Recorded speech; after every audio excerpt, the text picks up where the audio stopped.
My daughter left her autistic son at my door 11 years ago. Last week she returned with custody papers and a smile.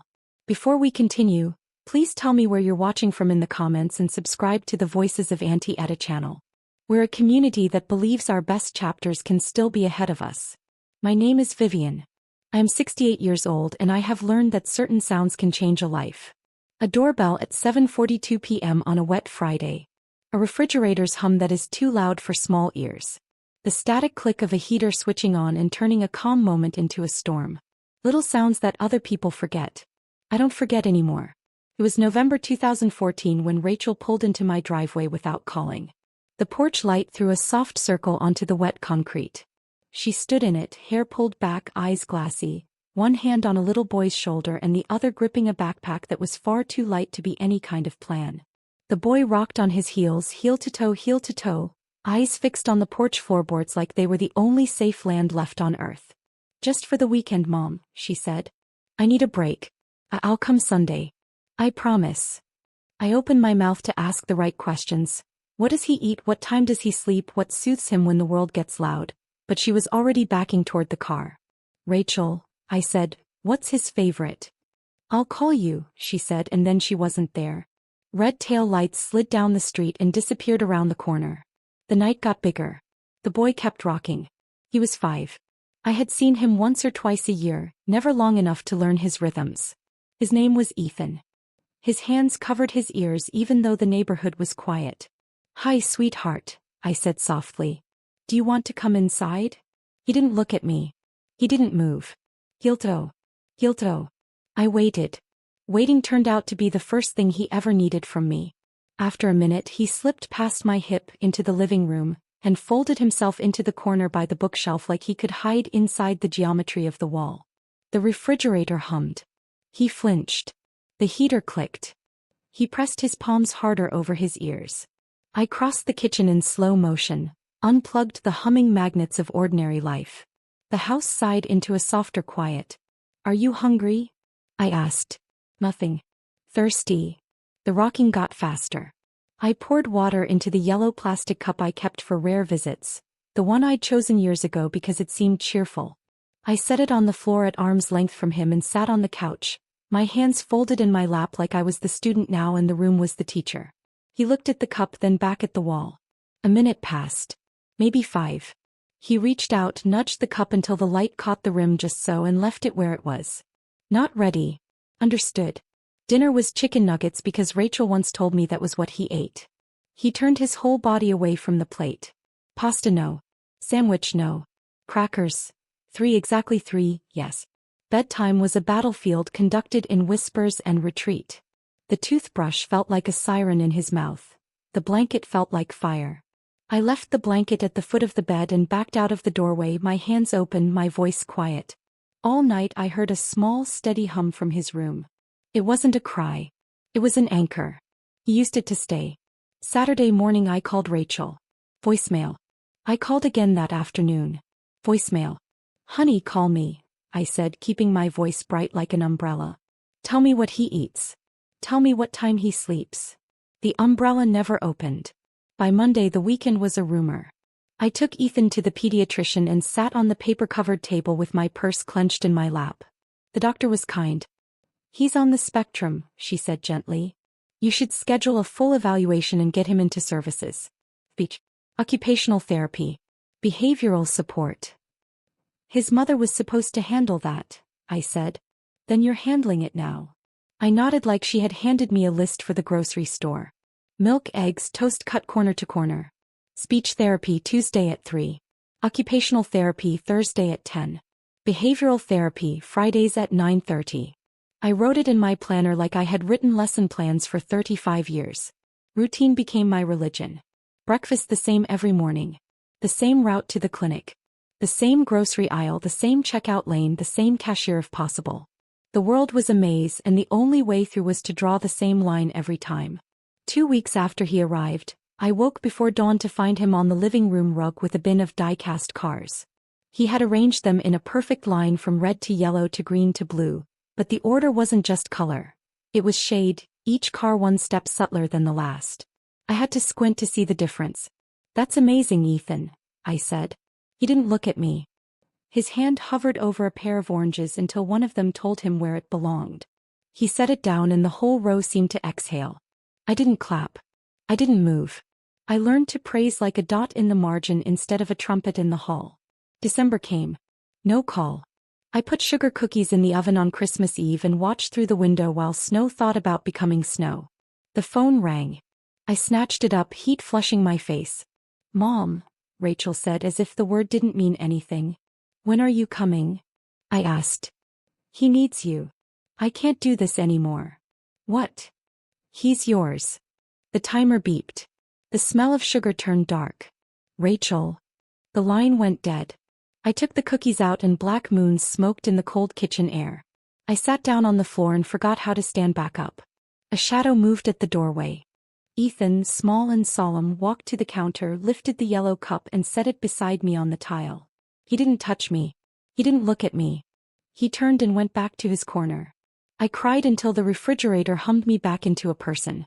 Then I learned how to be a different kind of mother than the one I had been to Rachel. Not a fixer. Not a talker. A witness. A keeper of breakfast and silence. The days shaped themselves into a pattern. Eggs and toast, no touching of foods. Corner to corner cut. The yellow cup always to the right of his plate. The route to therapy exactly the same. Left at the pharmacy, right at the school 2 blocks past the blue house with the tire swing. If a delivery truck blocked our lane, I'd circle the block and try again. On good days, Ethan hummed softly in the car like he was narrating the traffic in a language I didn't speak.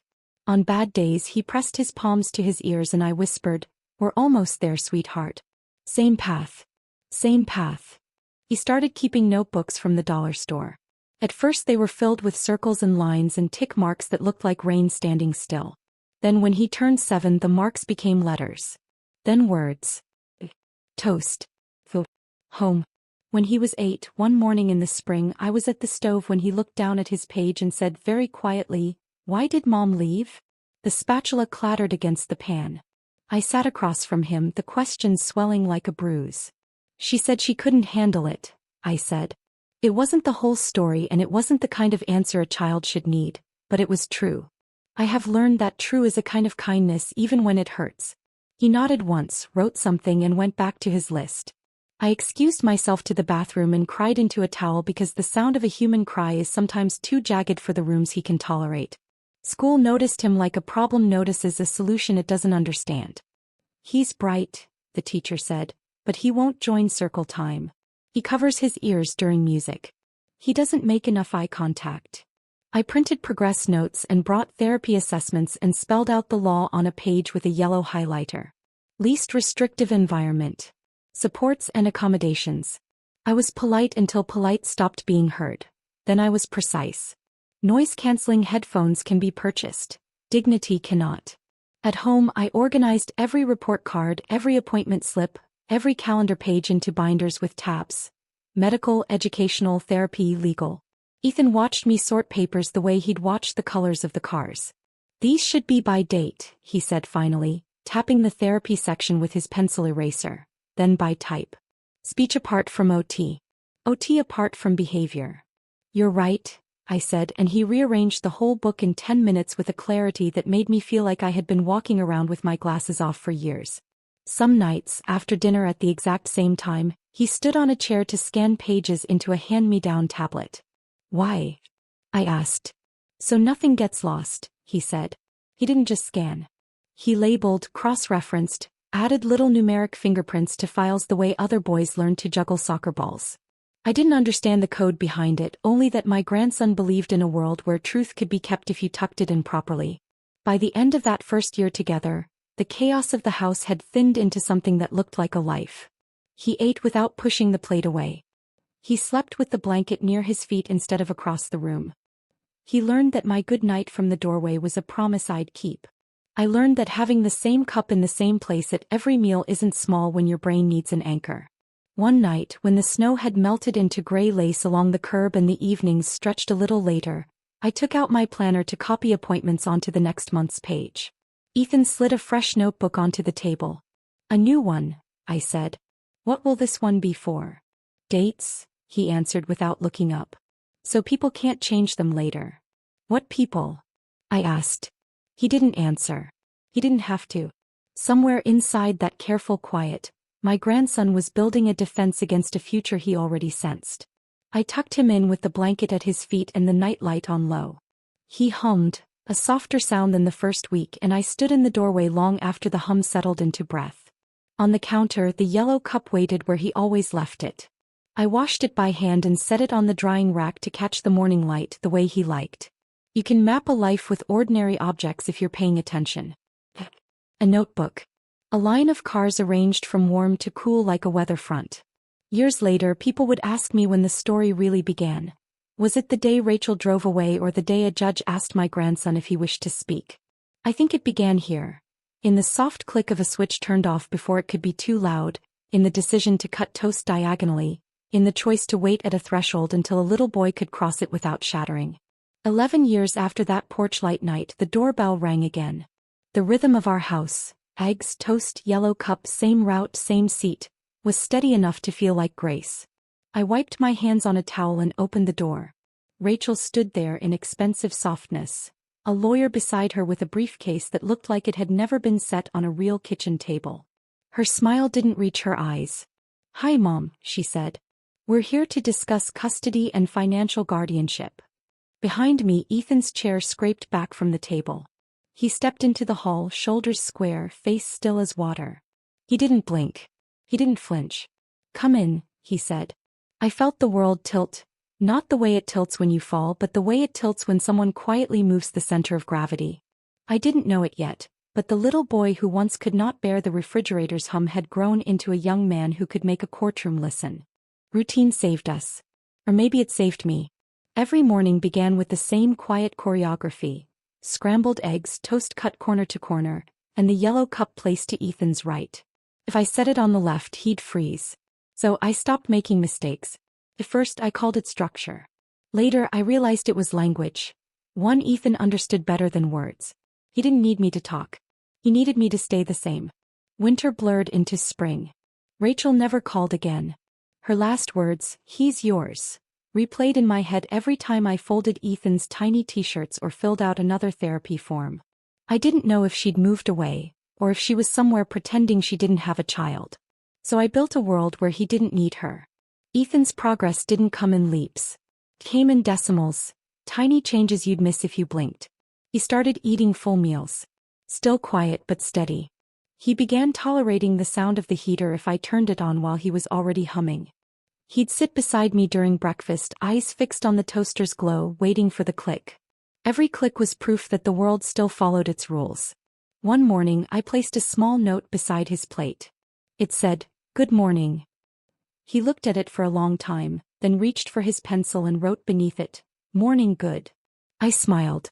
It wasn't about grammar. It was about connection. Therapy sessions became our anchor points. Speech on Tuesdays. Occupational on Thursdays. Behavioral on Fridays. Dr. Lynn, patient, gentle, the kind of woman who could make silence feel like comfort, told me, "He's starting to regulate through order. Don't fight the rituals. Join them." So I did. If he lined up his cereal boxes, I waited until he finished before putting one away. If he watched the same cartoon on loop, I didn't tell him it was enough. And slowly the air between us softened.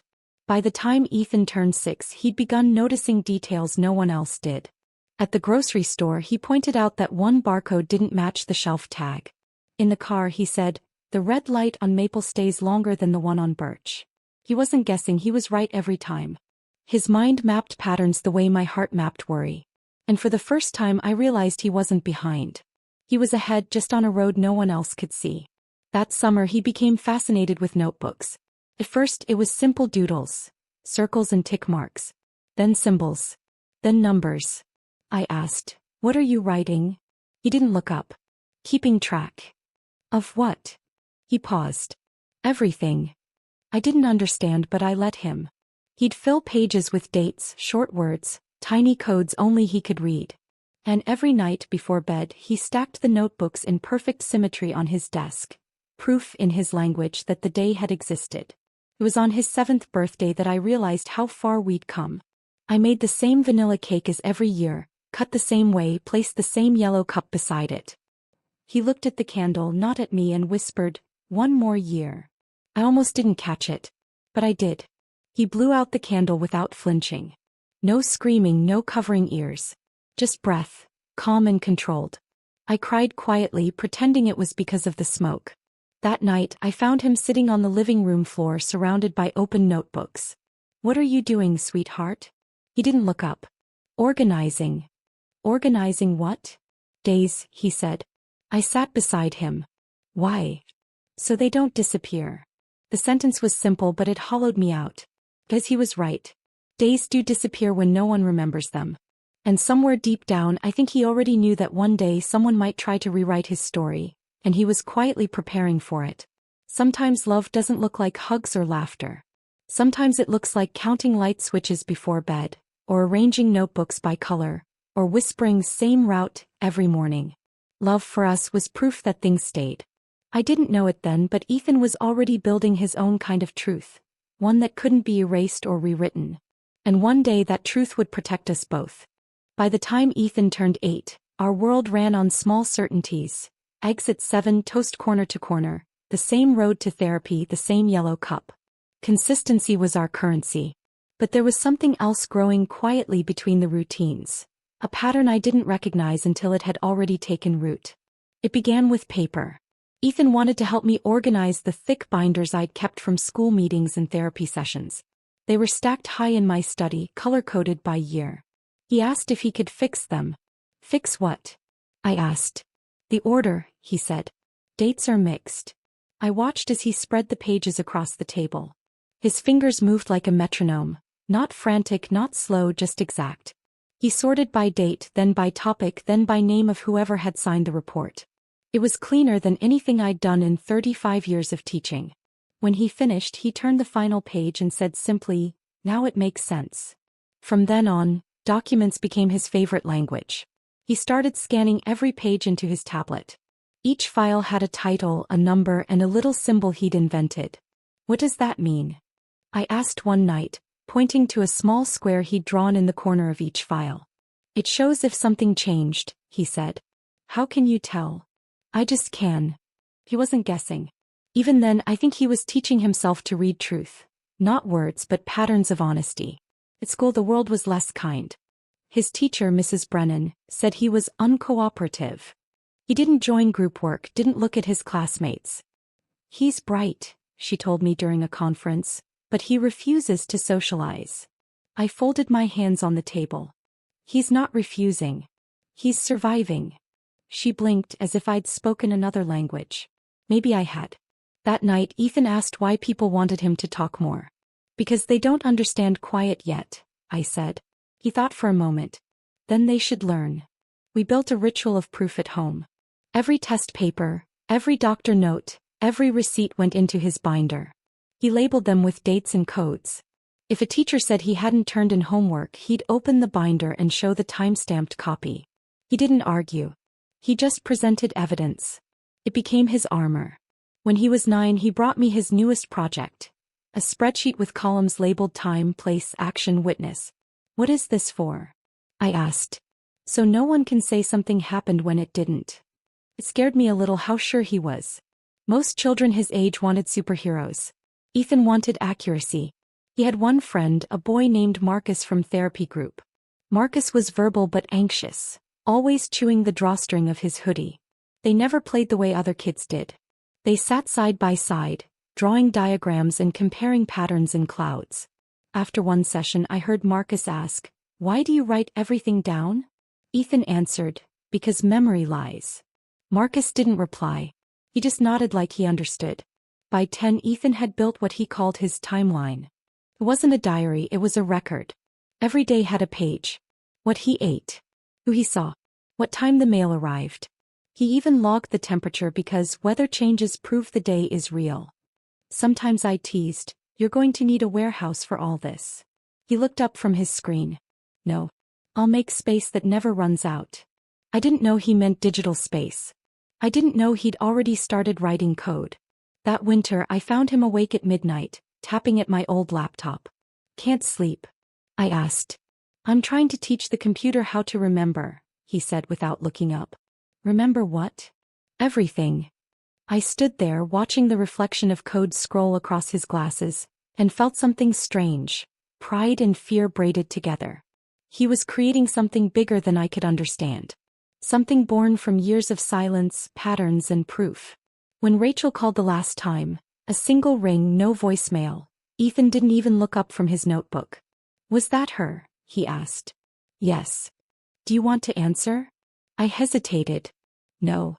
He nodded once. "Then you should keep the call record anyway." He reached for the phone, saved the missed call log to his tablet and went back to writing. That was Ethan, calm, precise and already building the foundation for a truth that couldn't be erased. I used to think he documented everything because he was afraid of forgetting. Now I think he was afraid the world would forget him. Years later, when lawyers argued and judges doubted, it was this, his quiet, meticulous proof of living, that would keep the lies from winning.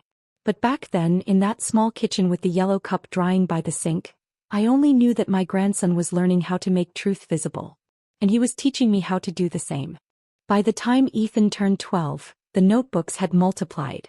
He no longer wrote on paper only, he wanted to store things to make sure they never disappeared. One afternoon I found him at the kitchen table, my old laptop open, the screen filled with lines of code. "What are you doing, sweetheart?" I asked. He didn't look up. "Learning Python." I thought he was talking about snakes. He pointed to the text. "It's a language for computers." "Oh." I smiled carefully. "For school?" "No," he said, still typing. "For me." That summer he spent nearly every waking hour with that computer. While other kids rode bikes or played games, Ethan built small programs. Scripts that sorted files by date or compared versions of a document to see if anything had changed. "This one finds duplicates," he explained one day, eyes bright but voice steady. "This one checks if a file was altered." I watched him test a file twice and show me the numbers on the screen. "If they match, it's real," he said. "If they don't, someone changed it." "So, it tells the truth?" I asked. "It proves it." I started calling his program the system. He never corrected me. At 13 he insisted on digitizing all my binders. Years of school reports, therapy records and court documents from when I fought to get him proper accommodations. I hesitated. "That's a lot of scanning." "I'll do it." He worked late every night naming each file, adding codes I couldn't understand. One evening I asked, "What are you adding to these?" "Timestamps. Verification codes. Hash values." "Why?" "So nobody can lie later," he said simply. "If anyone tries to change something, the system will know." He said it like he was describing gravity, a rule that just is. At 14 his skills outgrew my understanding. He asked if I'd kept old boxes, receipts, calendars, phone bills from the year Rachel left. I showed him the garage. "Why do you need all this?" He flipped through my 2013 calendar and said, "I want to know what really happened. Not what people remember." He scanned everything, grocery receipts, phone logs, appointment notes. When I asked why grocery receipts mattered, he said, "They have dates. They prove we were here." His focus frightened me sometimes. But there was peace in it too. He wasn't angry that Rachel had left. He was documenting it. That winter I woke up one night to the faint click of keys through the wall. It was nearly 2 a.m. I opened his door. "Ethan, honey, you need to sleep." "Almost done," he said. "Done with what?" "Pi records." I walked closer. The glow from his monitors lit the room. Lines of text scrolled across one screen, charts and timestamps across another. "What are you making?" He looked up, calm as ever. "Something that helps people know what's real." "What happened?" "What didn't?" I sat on the edge of his bed watching him work. "That's a big goal." He shrugged. "People lie. Computers don't if you teach them right." Over breakfast the next morning he said it again, almost to himself. "I'm going to make something that keeps the truth safe." I stirred my coffee, pretending not to cry. Because part of me knew, this wasn't just a project. It was protection. For him. For me. For the years Rachel had erased with silence. When he turned 15 he showed me his finished program. The interface was simple. Plain boxes and buttons. "What does it do?" I asked. "It reads files," he said. "And finds the lies." He opened a document, changed one word and ran the program again. The screen flashed red. "It knows," he said. I didn't understand the code, but I understood what it meant. My grandson, the boy who once couldn't bear the hum of a refrigerator, had built a system to detect deception itself. He didn't just find order in patterns. He created a way to make truth undeniable. I didn't know it then, but the system he built would one day sit in a courtroom on a judge's monitor, glowing like a quiet miracle. Back then it was just Ethan's project. The hum of his computer. The yellow cup beside him half full. And a grandmother who finally realized her grandson wasn't chasing control. He was building a shield. A shield made of code, memory, and proof. When Ethan turned 16, the system wasn't a project anymore. It was his world. He called it Kronos, but I still called it the system. It lived across 3 monitors in his room, a quiet heartbeat of code and light. He'd been testing it with real documents, bank forms, therapy reports, even my old school contracts.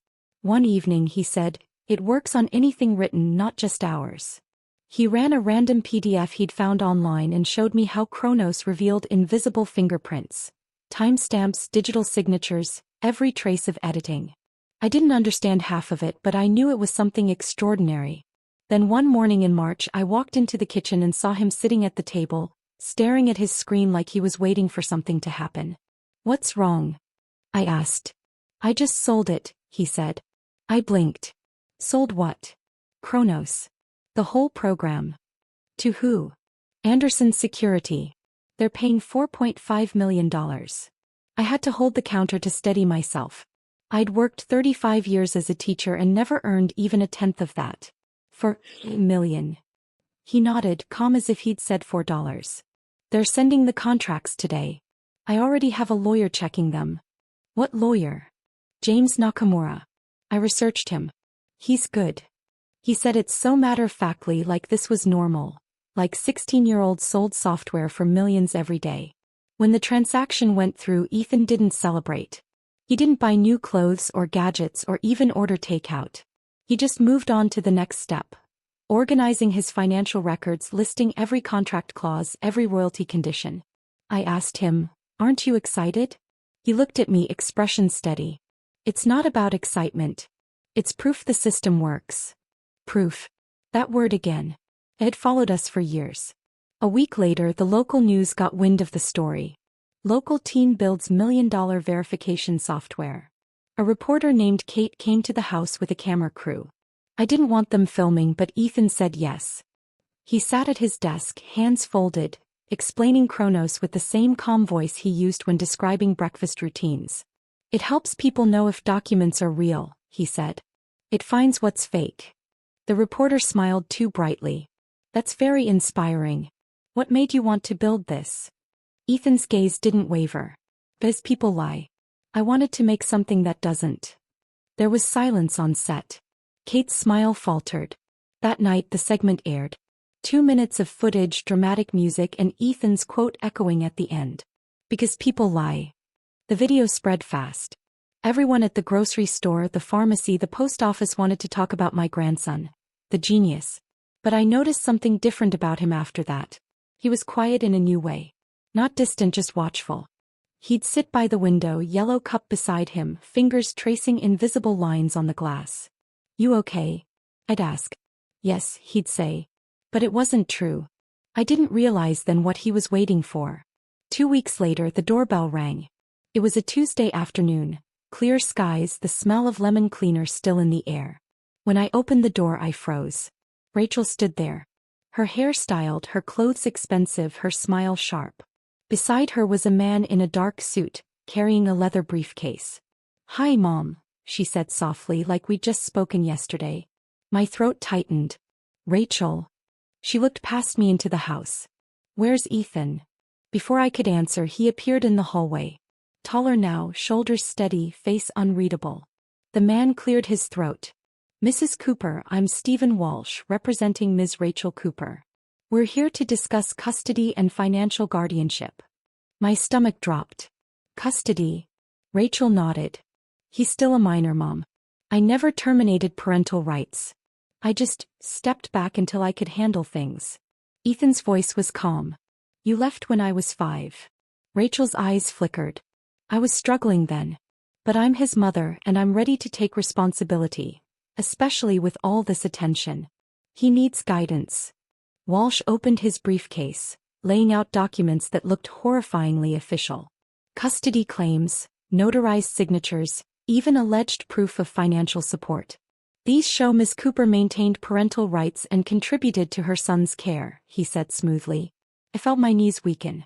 That's not true. She never called, never sent money. The lawyer smiled politely. Unless you can prove that, Mrs. Cooper, the court may accept these records as valid. Ethan watched in silence, arms crossed. I turned to him, desperate. Ethan, what do we do? He met my eyes for a single second, calm and almost determined. Let her talk, he said quietly. What? Let her talk. Rachel blinked, uneasy at his tone. He gestured toward the kitchen table. You can sit. We all sat in the same place where I'd once taught him how to hold a spoon. Rachel began explaining her version of the past, weaving timelines that sounded rehearsed. Monthly visits, regular calls, money sent by wire. Her voice was smooth, almost convincing. But I saw Ethan's expression. Flat, observant, analytical. He wasn't breaking down. He was recording. Every word, every date, every false detail. And for the first time in years, I saw the faintest trace of something behind his calm. Not anger, not fear. Purpose. He was planning something. I didn't understand it yet. But I knew that whatever Rachel thought she was taking from us, she'd just made the biggest mistake of her life. Because my grandson, the boy who built truth out of silence, was already preparing to prove her wrong. The courthouse smelled like paper and floor polish. Sharp, old, official. I had never been inside one before. Ethan stood beside me in his navy shirt and black jacket, looking calm. Too calm. I kept wringing my hands, afraid the judge would see right through my nerves. Linda, our lawyer, whispered, let me do the talking. Don't react to anything unless you have to. I nodded, but my heart was already racing. Across the aisle sat Rachel, wearing a soft gray dress and the same sad smile she'd practiced at my front door. Her lawyer, Walsh, stacked documents on the table like trophies. When the judge entered, everyone rose. My legs trembled. Ethan's didn't move. Walsh began with smooth confidence.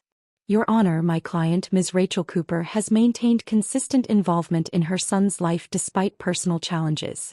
She provided regular financial support and communication. Here are the records documenting that. He laid out the papers, receipts, signed letters, even phone logs. They looked perfect. Too perfect. Judge Harrison, a sharp-eyed woman with silver hair pulled into a bun, examined each one carefully. Rachel spoke next, voice soft and steady. I did what I could, Your Honor. I sent money, called when I could, and trusted my mother to care for him until I was stable. I never stopped being his mother. The judge nodded slowly. Thank you, Mrs. Cooper. I wanted to scream. But Linda had warned me, stay quiet. Truth doesn't need volume. It needs evidence. When it was our turn, Linda presented the binders. Years of therapy notes, report cards, doctor visits. Mrs. Vivian Cooper has been this child's sole caretaker since 2014, she said. But there is no legal guardianship paperwork? The judge asked. My stomach dropped. Linda hesitated. No, Your Honor. Ms. Rachel Cooper abandoned the child without formal termination of rights. The judge sighed. That makes this complicated. Rachel smiled slightly as if she could already feel victory slipping into her pocket. I turned to Ethan. He was watching everything, expression blank, eyes sharp. She's lying, I whispered. He leaned closer. Let her talk. What? Let her finish. It helps. I didn't understand, but I nodded. Rachel continued, tears glistening just enough to look real. I visited him often. My mother must have forgotten. My heart clenched. Forgotten? 11 years forgotten? But Ethan didn't flinch. He just kept watching. When Rachel's lawyer finished, the judge asked if anyone else wanted to speak. Ethan stood. I do. The courtroom fell silent. Judge Harrison raised an eyebrow. You're 16, correct? Yes, Your Honor. You understand you don't have to testify? I understand. But I have something to show you. He lifted his laptop from his bag. May I connect this to the screen? The judge frowned but nodded. Proceed. When his desktop appeared on the monitor, the courtroom lights seemed to dim. Rows of folders. Dates. Graphs. These are the documents presented by Ms. Rachel Cooper, Ethan said evenly. They claim to be from 2011 through 2021. He opened one file. But the digital fingerprint says otherwise. Numbers appeared, timestamps, metadata verification codes. They were created 6 weeks ago, right after the news story aired. Gasps echoed through the room. Walsh jumped up. Objection. Metadata can be altered. Not these, Ethan said. My system checks for tampering. Chronos records each layer of change. If you falsify one document, the pattern breaks. He pressed another key. See? Signature pressure doesn't match. These were forged. The judge leaned forward, studying the evidence. You built this software? Yes, Your Honor. The one sold to Anderson Security? Yes. And it verifies authenticity? Yes. It keeps the truth safe. He continued, methodically dismantling every lie. For December 2013, she claimed she visited for my birthday. Here's my grandmother's calendar. No visit noted. Here's my therapy attendance log. No cancellations. Here's a photo from that week, time-stamped. Rachel isn't there. He switched screens. She said she sent $500 in April 2015. Here's the bank statement. No deposits. Here's the grocery receipt from that day showing my grandmother paid in cash. Proof of what actually happened. Each word was a quiet hammer. Rachel's hands shook. Her lawyer kept flipping papers, looking for an escape that wasn't there. Finally, Ethan turned to the judge. I've documented everything since I was 9. Every receipt, every schedule, every call. People forget. I don't. The truth doesn't. The courtroom was still. Judge Harrison adjusted her glasses. I have seen enough. She looked directly at Rachel. Mrs. Cooper, the documents you submitted are fraudulent. Your testimony is not credible. Full custody and guardianship are awarded to Mrs. Vivian Cooper. I am also referring this case to the district attorney for perjury and fraud investigation. Rachel made a sound between a gasp and a sob. Walsh lowered his head, silent. The judge struck her gavel. Case closed. Outside in the afternoon sun, I turned to Ethan. You knew, didn't you? I said quietly. He nodded once. I built it for this. I stared at him, tears hot in my eyes. For this moment? For when lies come back, he said. They always do. That night when we came home, the house felt still again, like the hum of the refrigerator was the only heartbeat we needed. The yellow cup sat on the counter where it always did. Ethan washed it carefully, set it to dry and said, Truth doesn't need noise, Grandma. It just needs to stay. And somehow I knew he wasn't just talking about documents. He was talking about us. 6 months after the verdict, the world had changed in quiet, permanent ways. The house was calmer now. No more lawyers, no more calls from reporters. Just the steady rhythm of our mornings. Eggs, toast, yellow cup. Ethan had stopped coding for a while after the trial. I think he needed to remember what silence felt like when it wasn't strategy. Then one morning over breakfast he said, I'm starting something new. I looked up. Another app? He shook his head. A company. For people like me. He named it Pattern, a software firm that tested data systems for errors. Run by autistic engineers for everyone. His first hire was Marcus, the boy from therapy group who used to chew the drawstring of his hoodie. Then came Stephen, a former student of mine who had struggled through school because no one believed he could keep up. When I visited the office, I almost cried. 6 desks, 3 computers, 2 monitors each. And the same kind of calm silence Ethan always needed to think. No loud phones, no small talk, just focus. Marcus looked up from his keyboard and smiled. He doesn't talk much, but he understands how our minds work. No one's ever said that about a boss before. And Stephen, he shook my hand and said softly, You once told me I wasn't broken. You were right. Meanwhile, Rachel's world was smaller. The court had sentenced her to 2 years probation and 500 hours of community service at an autism center. When I dropped off donations one afternoon, I saw her through the window sitting on the floor, reading to a group of nonverbal children. She looked tired, older, her posture bent with something heavier than guilt. She didn't see me at first. When she finally did, her lips parted, but no words came. I didn't speak either. The center director, not knowing who I was, said, That volunteers here more than anyone. Says she's learning what she should have learned years ago. I nodded and left. Some lessons don't need witnesses. That evening I brought dinner to Ethan's apartment. He'd moved out 3 months earlier. A small place near the office, nothing fancy. When I let myself in, he was sitting at the table with his laptop open, the yellow cup beside him chipped at the rim. We ate quietly like always. Afterward I started clearing plates, but he spoke first. "Vivian," he said softly. He almost never used my name. I turned. "Yes, honey." He stared at his hands for a long time. "I know what you gave up for me." I froze. "What do you mean?" "Your trips. Your friends. The time you could have spent somewhere else. You stayed." My throat tightened. "Ethan." He shook his head. "You could have sent me away. Everyone said you should. But you didn't." I sat back down. "I didn't stay out of duty. I stayed because you were mine. Because I wanted to." He nodded slowly. "I know that now." Silence stretched between us, not heavy, just full. Then he added, "You don't have to call me a genius, Grandma. You just have to remember I was worth it." I smiled through tears. "You always were." Before I left that night, I kissed the top of his head. He didn't flinch. "See you Tuesday?" I asked. "Tuesday," he confirmed. Driving home, I took the same route we'd always driven. Past the blue house, the pharmacy, the old school. The same turns, the same lights. The world was finally steady again. At a red light, my phone buzzed. A text from Ethan. "Thank you." Just that. I smiled the whole way home. So that's my story. It started with a doorbell and ended with proof, not just of what happened but of what love can survive. If you were in my shoes, could you forgive your own daughter for abandoning her son? Tell me in the comments below. And don't forget to subscribe to Voices of Auntie Etta, because our best chapters can still happen at any age.